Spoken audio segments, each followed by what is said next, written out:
So what is going on, guys? NandoPrince93 here with another video, and this is another really good one because I did notice that iPadOS 13.1 Beta 2 was released, and there are a couple changes. Again, most of these betas are under the hood changes, nothing that's going to pop out at you all at once. And just to let you guys know, if you guys saw my 13.1 video, you'll see that now we're on version C as opposed to version E. So as you go down in the letters, that means it's a newer version, a better cleaned up version, and it kind of just continues to go until you hit the GM one, which now I know is the Gold Master Edition. Right, so we're gonna go over a couple changes, see if it's anything that's super hyped about, super worth upgrading to iPadOS if it's ready to go. And again, I'm still pretty surprised that they released 13.1 before the official iPadOS beta, or before the official iPadOS was released or is released. So I think September 10th is the date where Apple has their announcement, so that's a Tuesday, and I think either that day or that Friday iPadOS will be officially released to anybody that has an iPad. So let's get right into it. So the first thing I'm going to tell you is that for me it was about 345 to 350 megabytes in size, and another quick thing that I noticed right away is that my widgets were gone, which I usually always have on the lock screen, and that's because it changed. So what you have to do is you got to go back, add it to the home screen to make sure it stays there. So that's what I'm doing.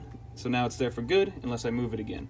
And then secondly, if you have a LTE enabled iPad, which I do not, so I had actually read about this, there is a much more stable LTE connection. So if it hops off Wi-Fi, it'll hop onto LTE right away. Apparently with beta 1 of 13.1, there was a lot of issues going from Wi-Fi to LTE and LTE to Wi-Fi. There was a couple issues in connectivity and a lot of gaps, so it would take a few minutes for the iPad to recognize that it's off of Wi-Fi and now has to go to LTE to get its data. So that's the first thing. So if you have an LTE model of any kind, that's been fixed. So one thing that has been fixed is being able to share pictures. Apparently with beta 1, it didn't really affect me, but sharing pictures or images or files from the Photos app wasn't really working that well. Nobody would show up, either for AirDrop or if you wanted the shortcuts to send over iMessage or whatever the case may be. As you guys can see, it is there though, real quick. I didn't want to show you all the context, but that is what we're dealing with now, so that has been fixed, which is nice. So in beta 1, when you went to go change the wallpaper, you actually couldn't resize or move the wallpaper around, and that's been fixed, as you guys can see.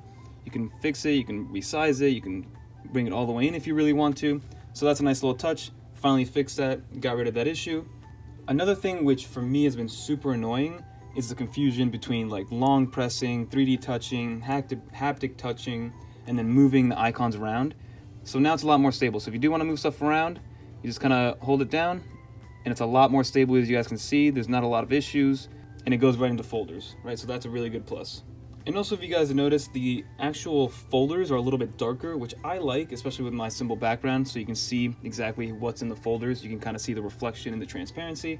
It got a little bit darker, not too much, but I did notice that it did get a little bit darker. Another thing that was changed and added, I don't personally use shortcuts at all, ever. I actually deleted the shortcuts app from my iPad and from my iPhone, but now you can actually trust third-party shortcuts. So if there's a different application that you want to get into your shortcuts and create, a sort of formula to make sure the lights turn on a certain way, or if you say, good morning, and then, your lights turn on, a certain song turns on. Now there's different shortcuts that you can trust third parties and not just Apple products and Apple applications. So that's nice. And now, like I did mention, the widgets kind of disappeared and they weren't on the home screen anymore. You had to redo that. And the reason is because now, if you go to display and brightness, if you guys notice, there's a little bit of an animation there. Did you guys see that? Hopefully it does it again. Let me get out of here.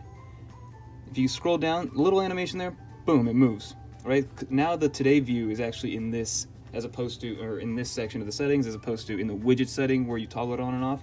So just so you guys know, it didn't disappear. It's now just in a different portion of the settings, which I think is, it's part of the display. So I think that's where it belongs. And then overall, the system just got faster. It's a lot more fluid. Things open a lot easier, as you guys can see.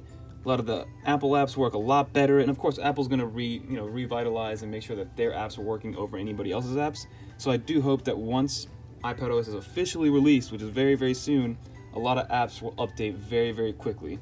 And I'm going to release a video on Microsoft apps where there was there's a bunch of issues with Microsoft apps because I use them every single day, and you can't have multiple instances, but that's for a future video.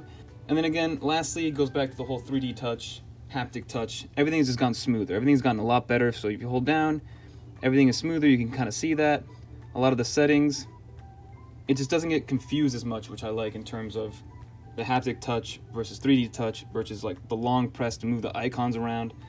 So that's pretty much all that I saw. Apparently there was about 26 bugs, and according to Apple, none of them were fixed, but they just kind of did a lot of back-end improvements. But that's going to do it for this video. Hopefully this helps somebody out.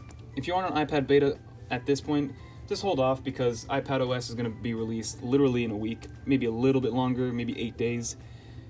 And in my opinion, might as well just wait for the last one. But I've been loving it. I haven't had like any issues besides the very beginning. I think it was on iPadOS beta 2 or 3 where the mail app kind of crashed on me. But other than that, it's been fantastic. So that's going to do it for this video. Hopefully you guys enjoyed. Don't forget to comment, like, subscribe. It really helps the channel grow and, you know, get people to review these. People seem to like the beta software updates, so I'm going to keep releasing them, and hopefully they're informative. So until next time, guys, peace.